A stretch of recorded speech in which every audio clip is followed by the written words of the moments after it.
Hey guys, this is Gary with Runes of Life, bringing you a little review, reaction to She-Hulk Attorney at Law Episode 2. If you remember last week, I wasn't too impressed with the first episode. It kind of got trapped in the origin, getting through that, and I'm never a big fan of just doing an origin story of heroes that I know their origin. It just feels like, okay, let's get to the action. And I also didn't like some of the more sexual jokes in there. Well, this episode I feel it was a great step up. I'm not sure yet if this is going to be something that I will rewatch, but it was something that, as a one time thing, this episode looks like if the series continues on this trajectory, it looks like I will, in fact, enjoy the series and be glad to have watched it. In this episode, it gets away from her relationship with the Hulk. We only have one quick scene with him, and it gets more into her repercussions from her hulking out in the courtroom at the end of the last episode, and her family life. And it has a twist where she ends up getting hired by another law firm after being fired by her first one, because when she hulked out in the courtroom, it resulted in I don't know if they call it a mistrial or what, but basically it messed up the court case and caused them to lose. So she ends up getting hired by another firm, and the twist is they want her to practice as She-Hulk, not as Jennifer Walters. And this was really interesting to me because in the comic book, it's the opposite. When she gets hired by a firm for super powered individuals, they want her to practice as Jennifer Walters, not as She-Hulk. And it's interesting that they turn that on the head, that they made that the opposite, because it's two entirely different stories. In the comic book, she doesn't want to practice as Jennifer Walters because she's not as confident as Jennifer Walters. She likes her life as She-Hulk, and to be Jennifer Walters makes her self-conscious. It's totally opposite in the TV show.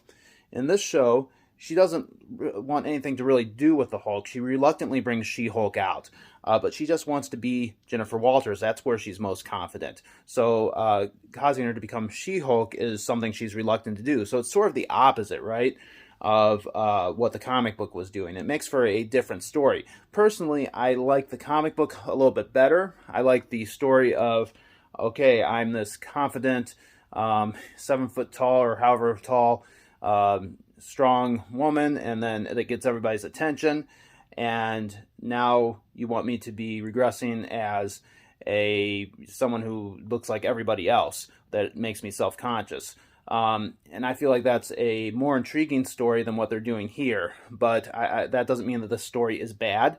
It just means that it's different. And if you haven't seen the comic book, if you haven't read I think it was Dan Slott's run, you wouldn't even know this was a thing, that this was an option, so it probably doesn't bother you at all. And it still does make for a good story. It does make for a nice twist. And we also see her start considering whether she's going to take a case with defending Emil Blonsky, who from way back in one of the first MCU movies became the Abomination. And it's interesting to see him come back after all this time. He had one other appearance in, might have been Shang-Chi, that they reference at the end of this episode. But really, his story it really didn't progress in there. This is the progression of his story. So it's nice to see the MCU reaching all the way back and bringing back that character.